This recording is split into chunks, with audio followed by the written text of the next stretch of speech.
सबको जय यीशु। इस पवित्र सप्ताह में आज हम एक विशेष त्यौहार मना रहे हैं, पुण्य बृहस्पतिवार। आज के इस पवित्र दिन का विशेष पर्व का ढेर सारी शुभकामनाएं, प्रार्थनाएं डिवाइन मार्गरेटा रिट्रीट सेंटर से आप सबको अदा करता हूँ। हम बाइबल से एक छोटा सा भाग सुनेंगे। संत यूहन्ना अध्याय 13 वचन 1 से 17 तक। पास्का पर्व के पूर्व दिन था। ईसा जानते थे कि मेरी घड़ी आ गई है, मुझे ये संसार छोड़कर पिता के पास जाना है। वे अपने को जो इस संसार में थे प्यार करते आए थे और अब अपने प्रेम का सबसे बड़ा प्रेम प्रमाण देने वाले थे। शैतान ब्यारी के समय तक सीमोन इस्करियोती के पुत्र यूदस के मन में ईसा को पकड़वाने का विचार उत्पन्न कर चुका था। ईसा जानते थे कि पिता ने मेरे हाथों में सब कुछ दे दिया है। मैं ईश्वर के यहाँ से आया हूँ और ईश्वर के पास जा रहा हूँ। उन्होंने भोजन पर से उठकर अपने कपड़े उतारे और कमर में अंगोछा बांध लिया। तब वे परात में पानी भरकर अपने शिष्यों के पैर धोने और कमर में बंधे अंगोछे से उन्हें पोंछने लगे। जब वे सीमोन पेतरुस के पास पहुँचे तो पेतरुस ने उनसे कहा, प्रभु, आप मेरा पैर धोते हैं? इसने उत्तर दिया, तुम अभी नहीं समझते कि मैं क्या कर रहा हूँ, बाद में समझोगे। पेतरुस ने कहा, मैं आपको अपने पैर कभी नहीं धोने दूंगा।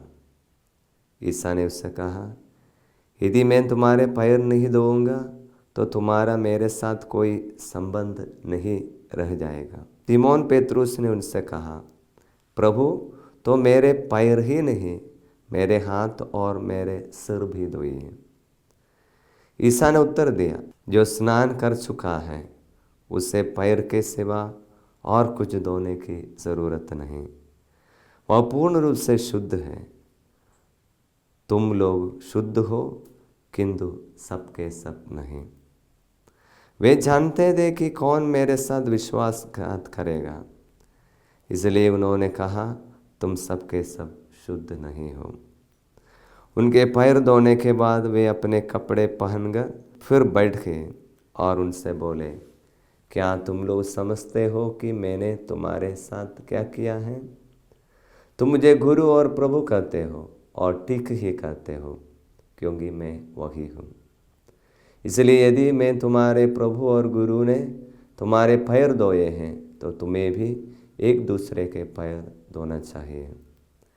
मैंने तुम्हें उदाहरण दिया है, जैसा मैंने तुम्हारे साथ किया है वैसा ही तुम भी किया करो। मैं तुमसे कहता हूँ, सेवक अपने स्वामी से बड़ा नहीं होता और ना भेजा हुआ उससे जिसने उसे भेजा। यदि तुम ये बात समझकर उनके अनुसार आचरण करोगे तो धन्य होंगे। प्रभु का पवित्र सुसमाचार है। क्रिस्त में मेरे माता पिताएं, भाई और बहनों, प्यारे बच्चों, आज कलीसिया जब पुण्य बृहस्पतिवार का त्यौहार मनाती है, बहुत बड़े 2 संस्कारों को हम याद करते हैं। आज के ये पवित्र दिन की विशेषता यही है, आज के इस दिन में प्रभु यीशु ने 2 बड़े संस्कारों की स्थापना की। सबसे पहले पुरोहिताई संस्कार और पवित्र मिसा बलिदान संस्कार। आज के सुसमाचार में हम देखते हैं यीशु ने ये संस्कार को शुरू करने से पहले अपने शिष्यों के पैर धोए। हम आशा में रहते हैं, जब भी हम किसी हमारे यहाँ के कैथोलिक परिवारों में जाते समय में यहाँ के लोग, विशेषकर आदिवासी लोग हैं, वे लोग हमको इस प्रकार स्वागत करते हैं। अपने घर में बाहर ही खड़े होकर घर प्रवेश करने से पहले हमको एक कुर्सी पर बिठा देते हैं और अपना पैर धोते हैं। अक्सर हम मना करते हैं, लेकिन उनको कभी अच्छा नहीं लगता है। कभी कभी ये स्वीकार करते हैं, जब पैर नहीं धोते हैं तो कम से कम हाथ धोकर ही हमें परिवारों में स्वीकार करते हैं। यहूदी रीति रिवाज में भी जब अपने घर में मेहमान लोगों को स्वागत करते थे, जो लोग मेहमान आते हैं उनका पैर धोते हुए। आज हम देखते हैं यीशु मेहमान नहीं है, लेकिन यीशु जो लोगों को स्वागत करते हैं, अपने शिष्यों को पैर धोते हैं। हमेशा तो पैर धोने वाला घर का मालिक नहीं होता है, उनका वहाँ का नौकर होता है। लेकिन यीशु गुरु होते हुए भी अपने शिष्यों के पैर धोया। इसलिए पेतरुस ने मना किया, प्रभु आप अपने पैर कभी नहीं धोने नहीं दूंगा बोला। लेकिन प्रभु यीशु ने कहा, यदि मैं तुम्हारे पैर नहीं धोऊंगा तो तुम्हारा मेरे साथ कोई संबंध नहीं रह जाएगा। अभी हमारा विचार का और मनन का विषय यही है, यीशु गुरु होते हुए भी अपने शिष्यों के पैर क्यों धोए। वे हमें एक विनम्रता का पाठ सिखाना चाहते थे और पैर धोकर उनके साथ में एक पक्का रिश्ता बनाकर यीशु उनका भी पैर धोया, जो यूदस का भी, जो उनके साथ विश्वासघात करने वाले थे। इसलिए यीशु ने कहा, तुम लोग शुद्ध हो लेकिन सब के सब नहीं हो। जो व्यक्ति उनके साथ बैर करते हैं, उनका विरोध करते हैं, उनको पकड़वाने के लिए पूरा मन ही मन सोच रहे हैं, उनका भी पैर धोने के लिए यीशु तैयार हो जाता है। हम देखते हैं प्रकाशना ग्रंथ अध्याय 3 वचन 20 में, मैं द्वार के सामने खड़े होकर खटखटाता हूँ, यदि कोई मेरी वाणी सुनकर द्वार खोलेगा तो मैं उसके यहाँ आकर उसके साथ भोजन करूँगा और वह मेरे साथ। मैंने सबसे पहले बोला एक व्यक्ति को परिवार में स्वागत करता है पैर धोने के बाद। उसके बाद क्या है, दूसरी बात है उनको भोजन देना। हम कोई भी मेहमान हमारे घर में आता है, उनको भोजन दिए नहीं भेजता है। यीशु हमको एक भोजन देना चाहता है। सबसे पहले यीशु हमारे साथ हमारा पैर धोकर, अपने शिष्यों के पैर धोकर शिष्यों के साथ एक संबंध बनाया, उसके बाद उनको भोजन देना चाहता है। यीशु क्या भोजन देना चाहता है? और कुछ नहीं है। यीशु रोटी उठाकर कहा, यह मेरा शरीर है, और दाखरस से भरा कटोरा उठाकर कहा, यह मेरा रक्त है। बहुत ही आसान है। किसी और किसी ने बनाए हुए भोजन को बांटना बहुत आसान है, लेकिन यीशु अपना ही शरीर को बांट कर टुकड़ा टुकड़ा कर यीशु देना चाहता है। इसलिए यीशु ने कहा, मैं द्वार के सामने खड़े होकर खटखटाता हूँ, यदि कोई मेरी वाणी सुनकर द्वार खोलेगा तो मैं उसके यहाँ आकर उसके साथ भोजन करूँगा और वह मेरे साथ। संत यूहन्ना अध्याय 6 में हम देखते हैं, जब यीशु अपने पवित्र परम प्रसाद की स्थापना के बारे में, परम प्रसाद के पवित्र मिसा बलिदान के बारे में यीशु ने शिष्यों को ये संदेश दिया था। यीशु ने कहा, स्वर्ग से उतरी हुई जीवंत रोटी मैं हूँ, यदि कोई वह रोटी खाएगा वह सदा जीवित रहेगा। जो रोटी मैं दूंगा वह संसार के लिए अर्पित मेरा मांस है। यीशु देने वाला रोटी भोजन यीशु का ही शरीर है। वो शरीर कैसे प्रभु हमें देगा? अगले दिन में कलवारी की पहाड़ी पर टुकड़ा टुकड़ा होने वाला वही शरीर, अगले दिन में सच्चा बलि ठहराया जाएगा, उसके लिए एक दिन पहले उसको हमें समझाने के लिए रोटी उठाकर कहा, यह रोटी है नहीं बोला, बोला यह मेरा शरीर है। जब यीशु ने ये बात कहा, यहूदी आपस में ये कहते हुए वाद विवाद कर रहे थे, यह हमें खाने के लिए अपना मांस कैसे दे सकता है। प्रियजनों, आज भी बहुत सारे लोगों के अंदर में समझ में नहीं आने वाली एक बात है पवित्र मिसा बलिदान के बारे में, जो यीशु ने आखिरी भोज के समय में पवित्र मिसा बलिदान की स्थापना किया और यीशु ने कहा, मेरी स्मृति में किया करो। आज दुनिया भर में पवित्र मिसा बलिदान चढ़ाया जाता है।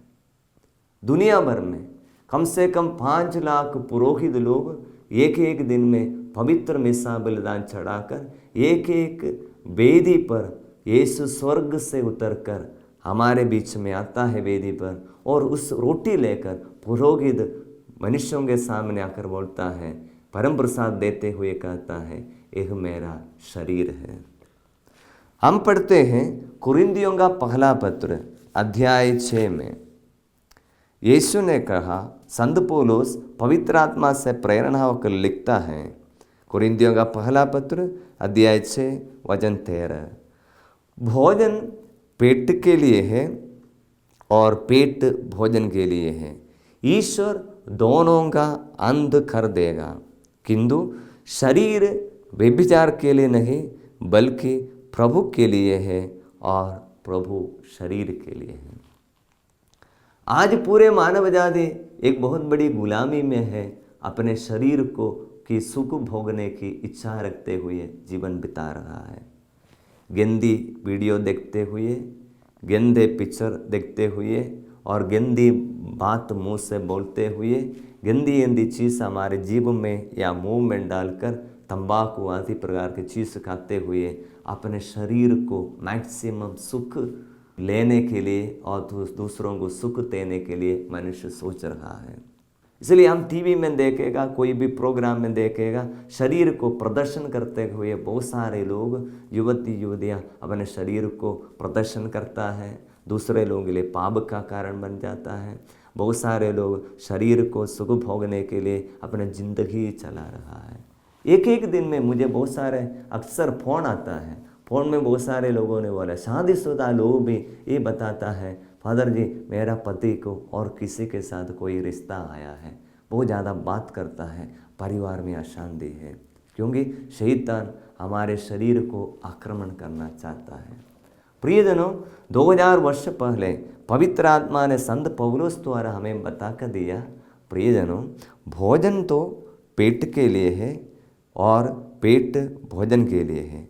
ईश्वर दोनों का अंत कर देगा, किंतु शरीर व्यभिचार के लिए नहीं बल्कि प्रभु के लिए है और प्रभु शरीर के लिए है। एक एक पवित्र मिसा बलिदान में पुरोहित रोटी के ऊपर हाथ रखकर प्रार्थना करते हुए पवित्र आत्मा को उतरने के लिए प्रार्थना करते समय में पवित्र आत्मा उतर कर रोटी के ऊपर यीशु के शरीर और दाखरस को यीशु के रक्त में बदल देता है, तब से वो यीशु का शरीर और रक्त बन जाता है।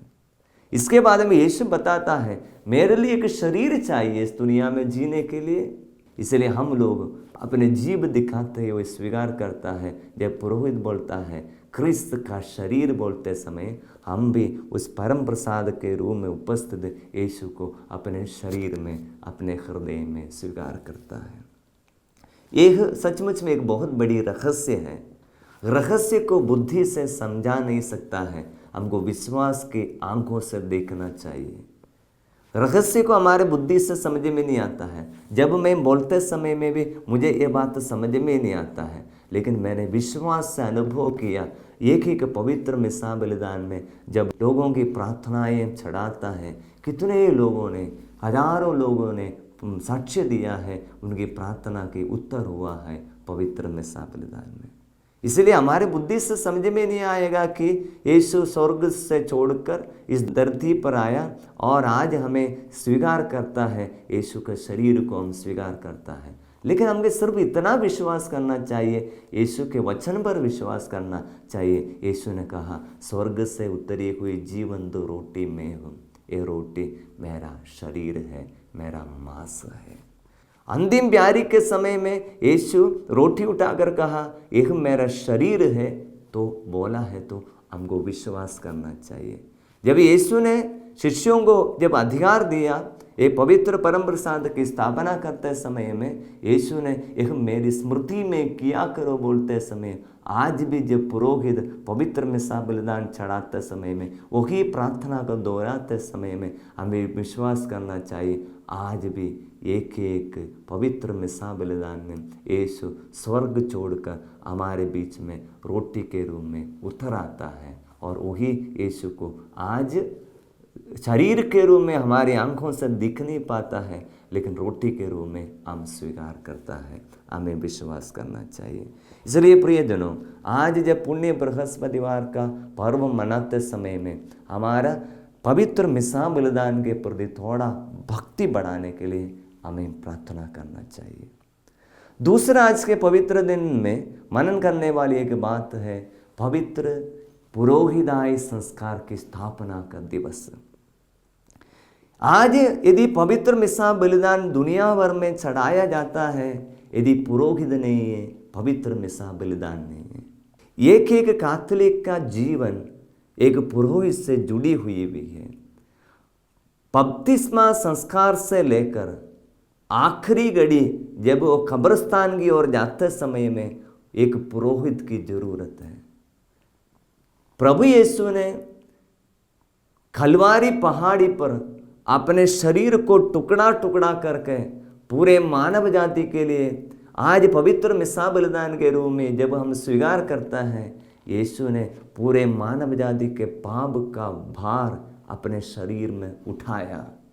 यीशु ने अपने शरीर में दर्द उठाकर पूरे मानव जाति के लिए खजाना इकट्ठा कर कर रखा है। लेकिन हमको कैसे मिलेगा? जो स्वर्ग में जो खजाना इकट्ठा करके रखा है, उस खजानों को मेरे जीवन में पाने के लिए मुझे एक पुरोहित की जरूरत है। इसलिए जब यीशु ने शिष्य लोगों को भेजते समय में, अब शिष्य लोगों को गांव बस्ती में वचन सुनाने के लिए भेजा, उस समय में यीशु ने शिष्यों को ऐसे कहा। हम देखते हैं संत लूकस अध्याय 10, जो तुम्हारी सुनता है वह मेरी सुनता है, और जो तुम्हारा तिरस्कार करता है वो मेरा तिरस्कार करता है। जो मेरा तिरस्कार करता है वह उसका तिरस्कार करता है जिसने मुझे भेजा है। सब एक दूसरे से कनेक्टेड है। हम बहुत सारे लोग ईश्वर को बहुत मानने वाले लोग हैं। मैं ईश्वर को डायरेक्ट मानता हूँ, मेरी प्रार्थनाएं मैं ईश्वर को डायरेक्ट बोलता हूँ। नहीं, वचन बोलता है जो मेरा तिरस्कार करता है वो उसका तिरस्कार करता है जिसने मुझे भेजा है।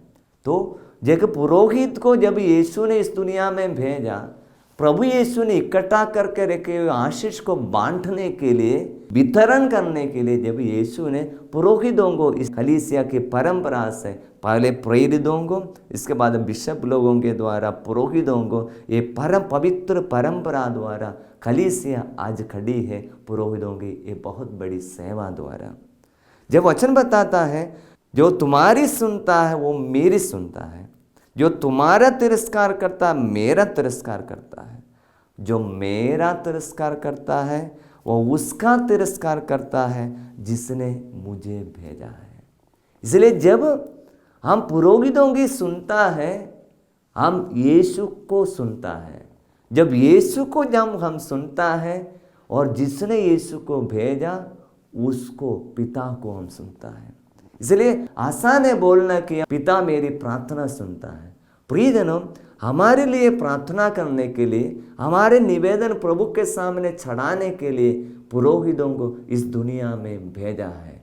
इसलिए उनकी बात हमें मानना, उनकी बात को हमें सुनना, उनके लिए हमें प्रेयर रिक्वेस्ट करना चाहिए। कभी कभी मैं सोचता हूँ मेरे जीवन का लक्ष्य ही क्या है।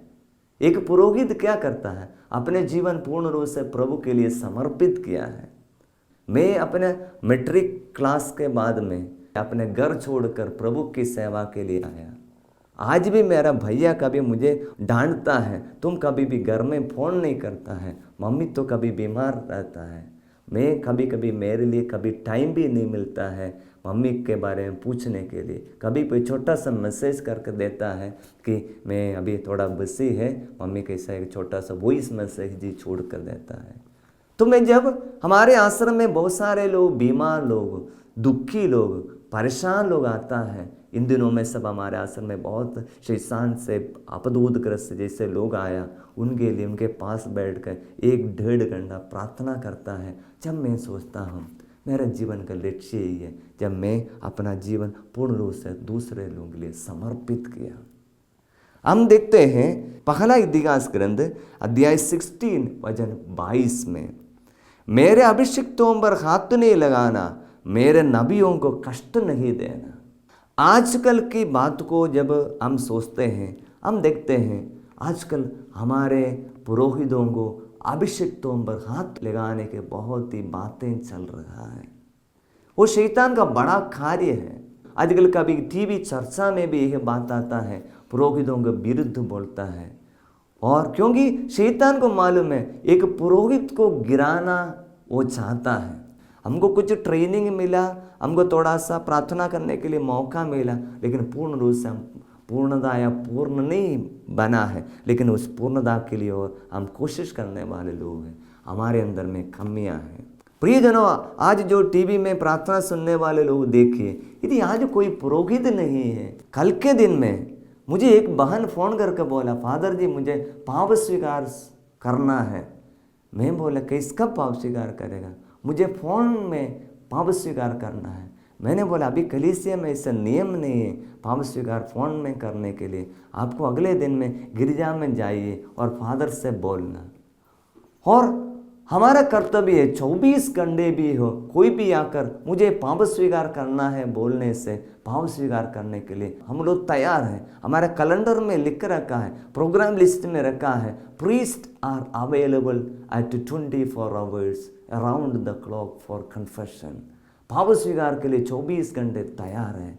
मैंने उस बहन को बोला अभी मैं आपके लिए एक छोटा सा प्रार्थना कर रहा हूँ और आपके लिए पाप स्वीकार के लिए थोड़ा सा तैयारी कर रहा हूँ, आप अगले दिन में पाप स्वीकार करना। वो परसों की बात है। कल वो बहन हमको फिर से फ़ोन किया, फादर जी आज मैं सुबह पाप स्वीकार फादर के पास गया और आज मैं पाप स्वीकार किया। मैंने पूछा आपको किससे लगता है? बहुत अच्छा लगता है, बहुत मन में शांति है। प्रियजनों, मैं सिर्फ एक छोटा सा उदाहरण दे रहा हूँ। आज कलीसिया में मनुष्य के हाथ में दिए हुए सबसे बड़ा वरदान है प्रभु का पवित्र मिसा बलिदान और पाप स्वीकार संस्कार। एक एक दिन पुरोहित ये आशीर्वाद को बांट रहा है पाप स्वीकार संस्कार द्वारा। यीशु ने अधिकार, यीशु ने शिष्यों को दिया है। हम देखते हैं संधि योहन अध्याय 20 में हम देखते हैं ईसा ने उनसे फिर कहा तुम्हें शांति मिले, जिस प्रकार पिता ने मुझे भेजा उसी प्रकार मैं तुम्हें भेजता हूँ। इन शब्दों के बाद ईसा ने उन पर फूंक कर कहा पवित्र आत्मा को ग्रहण करो। तुम जिन लोगों के पाप क्षमा करोगे वे अपने पापों से मुक्त हो जाएंगे, और जिन लोगों के पाप क्षमा नहीं करोगे वे अपने पापों से बंधे रहेंगे। कुछ लोग पूछता है पुरोहित के पास पाप स्वीकार करने की क्या जरूरत है? वचन बताता है तुम जिन लोगों के पाप क्षमा करोगे वे अपने पापों से मुक्त करेंगे। कितना बड़ा अधिकार दिया है। देखिए, मैं जिनका पाप क्षमा करता हूं उन्हें। संत मार्कुस अध्याय 2 में हम देखते हैं एक अर्धांगी रोगी को यीशु के पास लेकर आया। बहुत इतना सारी भीड़ था, वे रोगी को यीशु के पास ला नहीं सकता था। इसलिए लोगों ने क्या किया, छत को निकालकर रोगी को ऊपर से नीचे उतारा। सबसे पहले यीशु ने क्या बोला, तुम्हारा पाप क्षमा हो गया है। यीशु को रोगियों को पाप क्षमा देने का अधिकार था। वही अधिकार आज कलीसिया में शुरुआत में प्रेरितों को देते हुए यीशु ने कहा जिन लोगों के पाप तुम क्षमा करोगे वे अपने पापों से मुक्त करेंगे, और तुम जिन लोगों के पाप क्षमा नहीं करोगे वे अपने पापों से बंधे रहेंगे। इसलिए प्रियजनों, इस वचन के आधार पर जब पुरोहित के सामने जाकर हम अपने पापों को स्वीकार करते समय में पुरोहित आपके पापों को सुनकर आपके पश्चाताप को देखते हुए आपके पापों को यीशु के नाम पर क्षमा करते समय में वचन के अनुसार प्रभु ही स्वयं हमारे पाप क्षमा करता है। एक पुरोहिताई संस्कार के द्वारा प्रभु ईश्वर ने हमारे जीवन के लिए, एक कैथोलिक विश्वासी के लिए, उनके लिए हर एक स्वर्ग के हर एक वरदान देता है। इसलिए आज पुण्य बृहस्पति द्वार मनाते समय में हम प्रभु से प्रार्थना करना, ये पुण्यों के लिए हम धन्यवाद देना। सबसे पहले पुरोहिताई संस्कार के लिए धन्यवाद देना। पुरोहित, हर एक पुरोहित के लिए प्रार्थना करने की जरूरत है। आने वाले दिनों में क्या मैं कभी कभी सोचता हूँ कैसे होगा हमारी कैथोलिक कलीसिया, कैसे आगे बढ़ेगी यदि अच्छा पुरोहित नहीं है। इसलिए वचन सुनने वाले मसीही लोग, कैथोलिक लोग अपने घर से अच्छे पुरोहित होने के लिए हम प्रभु से प्रार्थना करना चाहिए। ये कलीसिया प्रभु ही चलाता है, कोई पुरोहित कलीसिया को नहीं चलाता है, प्रभु ही चलाता है। इसलिए आजकल हम देखते हैं केरल में सब बहुत सारे पढ़े लिखे लोग, इंजीनियर लोग, डॉक्टर लोग, जो अच्छा नौकरी किए लोग, ये सब छोड़कर कलीसिया के सेवा में चले जाता है। इसलिए हमें प्रार्थना करना, सबसे पहले कलीसिया के लिए प्रभु को धन्यवाद देना, पुरोहिताई संस्कार के लिए प्रभु को धन्यवाद देना और पुरोहितों के लिए हमें आदर देना। हमारी ओर से कितना हो सकता है पुरोहितों की मदद करना और उनके लिए प्रार्थना करना।